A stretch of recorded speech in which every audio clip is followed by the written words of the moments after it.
Joining me now in studio is the NTSA Director General Francis Meja, just to clear up what has been happening, at least the developments since the accident early this morning. Thank you for joining us. Thank you. Now, the biggest question here is how was this vehicle, the bus, able to operate this long after it was suspended last year? Well, Robadiri, thank you very much for inviting me and to make a clarification on a few issues. From our record, and we were able to retrieve this information from our systems today. This vehicle was removed by the Sacco on 18th of April this year at 10:35 a.m. That's what our system is saying, that the Sacco was able to suspend this particular member at that particular moment. 18th of April at 10:35 a.m. Okay, so now it seems it was operating illegally for a little less than a month. Correct. And what we don't understand is that two things, first of all, that are clear. First of all, this vehicle inspection had expired around February. It had no valid road service license. So clearly, this vehicle ought not to have been on the road. It's a clear case of impunity that we see on our roads. It's unfortunate, and it's a big risk to operators. So there was a letter that we also received from the Sacco once we spoke to the Secretary earlier today, and it was dated for last year, and it shows that the NTSA also received the same letter suspending that vehicle from the Sacco. Had you received that letter? Well, I've seen a copy of that letter, yes. But clearly if you see the content of that letter, it clearly says that they had their own internal issues of compliance of a member, and he was given show cause why. At that point, and that letter will attest to that, action had not been taken by the Sacco. Yeah. So, but here it shows received July 2016 from your end. Well, that was a notification to show that action is being taken, but at that point, and you can read the letter clearly, the issue of suspending it was not then done. I think they were questioning the behavior of this member and some of the obligations that he is required to meet to be a member of the Sacco. Those are the issues the Sacco was dealing with. But from our system, it's very clear. It was suspended on 18th of April at 10:35. From your system? From our system. Okay. It's clear, that information is clear, and there's no doubt about that. So you're saying this letter here says that it had not been suspended from the Sacco as of yet? Yes. You can, if you read that, I don't know the same letter I'm reading. Because here it says the above mentioned bus has been suspended from our Sacco for failure to contribute the management fee for our route operation. So here it says it's been suspended from the Sacco. I know one thing. The Sacco has been empowered to take action from their end. Right. That information comes to our system. We are relying on the information that we have from our system. For 18th of April, 10:35.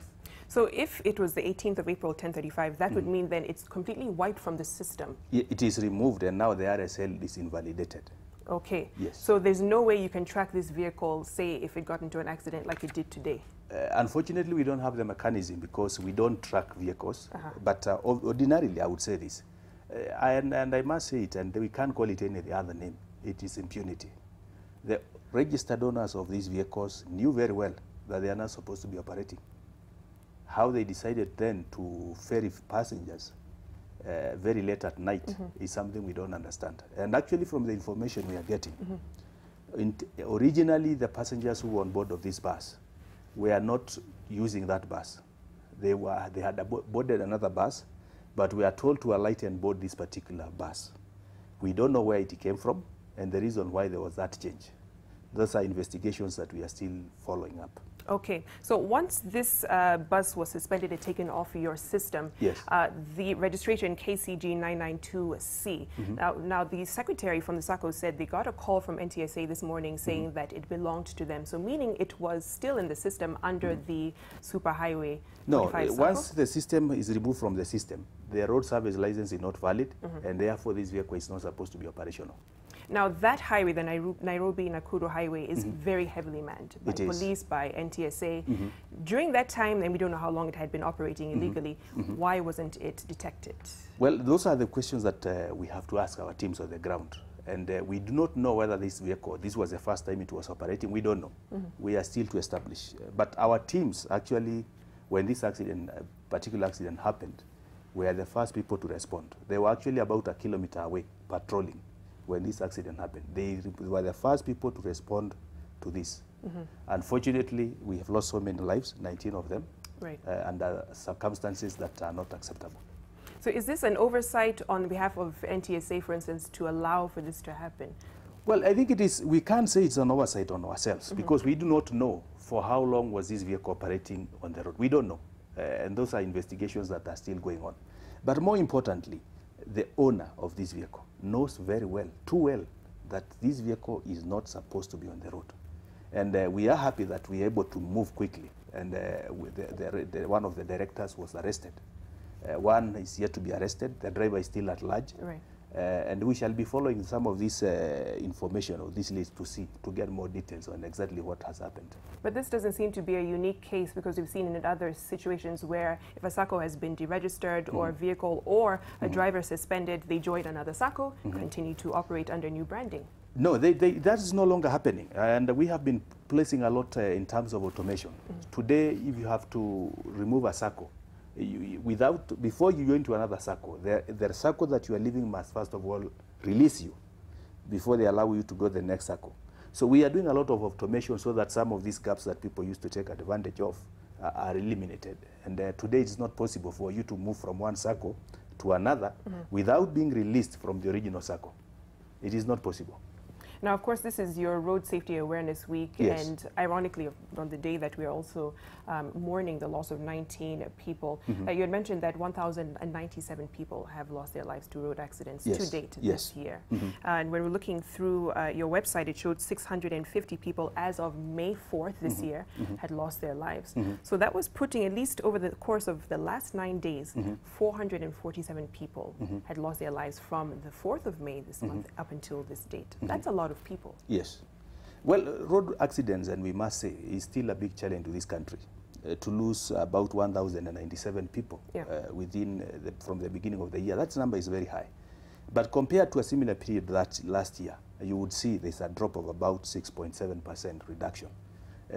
Over the last few months, particularly April and May, has been particularly been very challenging. If you look at January, February, we had really made some very significant gains. And February alone, you would notice that we had managed to drop fatalities by about 23%. We need to put more efforts on our roads in terms of surveillance, in terms of public education and awareness, so that people take more cautions. And we want to say this, a number of things that contributed to this accident. If you look at how the vehicle was damaged, is more or less like a piece of paper being torn apart. And we have been working on this for a long time now, and we are happy to report that we have developed standards, a standard called KS 372 on body standard constructions. And the last workshop on sensitization was actually done on Friday. From the 22nd of May, the new buses that will be coming to operate as PSVs will be inspected as per the Kenyan standard that we have adopted. We've been working with key stakeholders, ourselves, Kenya Bureau of Standards, KENAS, for accreditation of qualified engineers, so that the body construction of vehicles, especially those which are dealing with PSVs, can be done in a better way. If you look at how this bus was ripped off, many more people would have been saved if we were to conform to the standards that we are pushing for. Right. And lastly, would you say that when it comes to follow-up mechanisms of the NTSA, are you struggling in that area, for instance, because if you've put certain measures in place and still a bus like this is able to slip through the system, especially on a highway that is heavily manned, would you say that that has been an issue for you? Well, definitely these are challenges, and the challenge particularly is higher. The risks are higher at night, and the challenge also is especially at night. Stopping this vehicle is not easy. We have information that is not confirmed yet, that the highway patrols had actually attempted to stop this bus at one point, but the driver refused to stop.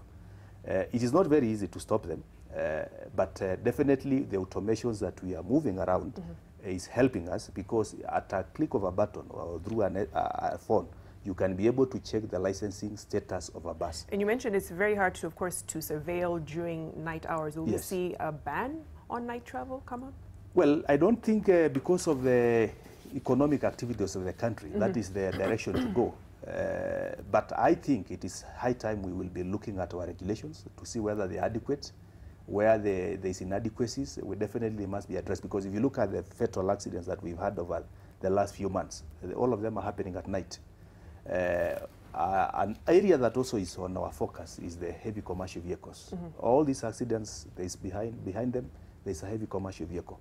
For a long time in this country, heavy commercial vehicles are not under any form of regulations. They are not licensed. It is free for all. We are coming up shortly with the regulations. I think next week there's a workshop that is in Mombasa to share with what we have already developed with the key stakeholders as per the requirement of the Constitution, so that we put these also heavy commercial vehicles under regulations, because some of these fatal accidents are happening because of the sheer negligence of this category of vehicles. All right. Thank you, Director General Major, for your time and giving us more information, at least what you are trying to do to curb road carnage on Kenyan roads.